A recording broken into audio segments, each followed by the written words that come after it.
I want to bring into the conversation from Bahrain, Ahmed Khuzaie, political consultant from Khuzaie Associates. So, Ahmed, good to see you. The significance of this moment, we see the pomp and circumstance, we see the ceremony, we see the welcome, we see the horses, and we see the first-class tour of the White House. What do you make of this moment?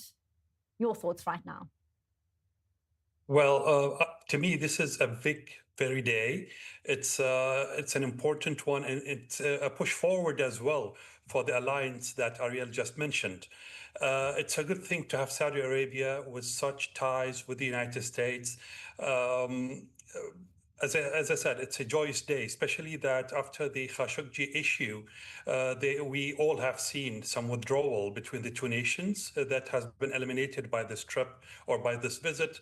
And that's really important for everybody today, including Israel. And talking about Israel, obviously some concerns here in Jerusalem, especially when there's discussion about F-35s. Israel's qualitative edge is so important to its military right now. What do you make of the deal that is being discussed in the coming hours between the Saudi Crown Prince and the US President, and what it means specifically for Israel? I'll start with Israel. Of course, Israel should have concerns. I'm not going to say I should deny that. It's the right thing to do. But at the same time, I'm talking to you while I'm looking at the images between the two leaders, and I see it as a positive push. It's Mohammed bin Salman. It's not the Ayatollah. It's not some other rogue nation that's going against the well-being of the whole Middle East and of Israel as well. Being in politics, you know that nothing will happen without anything in return. So I think these F-35s would be in exchange for something. I'll follow on Ariel's footsteps, talking about what the Gulf think. Basically, those people who are anti this alliance think that this visit is to discuss furthermore about the Abraham Accords and Saudi joining them. Yeah, and people who are pro this visit, pro this alliance, see it as one amongst other things that are going to be discussed. But in both ways, this is a very positive move. So when we talk about the Abraham Accords, and there's some skepticism by many saying there's no good news yet, but potentially there has been mention about other nations possibly joining on. What is your sense as we look at these images? What else could be discussed in terms of expanding what was known as the Circle of Peace? When it comes to the Accords, it's not an easy thing to put on one table or in one sentence, let's say. So from day one, whenever I was asked about Saudi joining the Accords, I said what I'm about to repeat right now. It's not an easy thing for Saudi to do. Saudi is the stronghold of the Muslim world.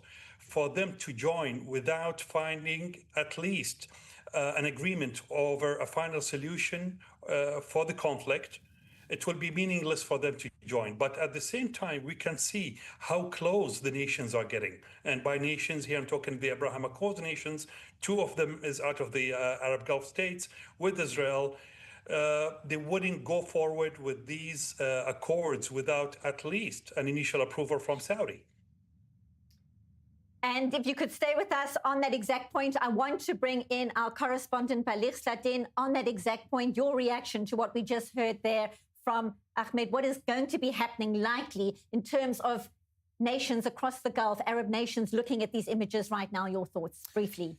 Yes, well, definitely the images that we're seeing here are very important for all of the Arab nations. They all have invested in the United States, and they all want to see something coming from that as well. And from the Israeli perspective, looking also at these images, they are expecting that Donald Trump will put his weight on MBS, because after all, nothing will actually change in the Middle East in the scale that Donald Trump wants it to happen without normalization between Saudi Arabia and Israel. Trump expecting things from MBS, I think that it falls short of what MBS can actually give for now, at least. Definitely what we have seen yesterday passing in the UN Security Council is a major step because the Saudis wants to see a credible path for a Palestinian state. But I think that MBS wants to hear that from the Prime Minister of Israel. It could be Prime Minister Netanyahu, it could be someone else. But I don't think that will be enough for MBS to actually normalize relationship with Israel. Again, a very historical moment for all of the region, and the Israelis are putting their eye on what is happening right now in the Oval Office. Correspondent Baligh Sladin, thank you so much. I want to bring in our senior Middle East correspondent, Ariel Osseran, once again for your parting thoughts on what could be unfolding, these hugely significant meetings about to happen there in the White House. Your thoughts, Ariel?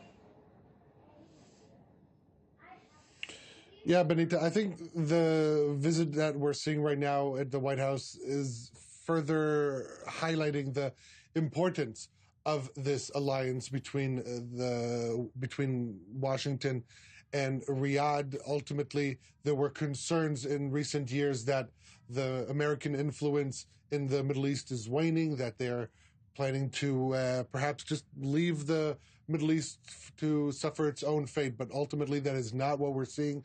What began yesterday with Trump's plan for Gaza approved at the UN Security Council, continuing now with Washington really giving a warm embrace to Riyadh as this relationship further deepens, continues. Hopefully for Israel, they will also benefit from this. But I think we need to look at this visit disconnected from Israel and what it wants to see, but hoping that it will also get a piece of the pie, so to speak.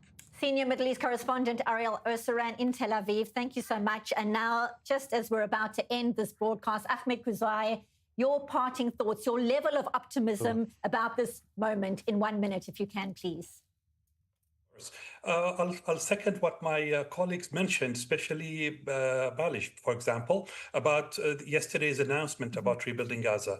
It will be something that will be discussed. It is on the table, that's for sure, and it is a step forward to convince Saudi to go for a normalization. That's 100%, and it is a way forward, so it's not a setback. The parting thought would be, this is a very positive visit. This is exactly what we've been waiting for. I don't have, of course, high hopes to see the outcomes happening tomorrow morning, but it is something on the right path. Steps towards the right path. Ahmed Khuzaie, thank you so much. Live from Bahrain, correspondent Baligh Sladin, thank you so much. Correspondent from our senior Middle East team, Ariel Osseran, thank you. And of course, in Washington at the White House, our senior U.S. correspondent, Mike Wagenheim. Thank you all so much for this breaking news edition. That is a wrap for now. I'm Benita Levine in Tel Aviv. Stand by for Middle East Now. Our coverage continues. Thank you for watching. We leave you with these images from the White House.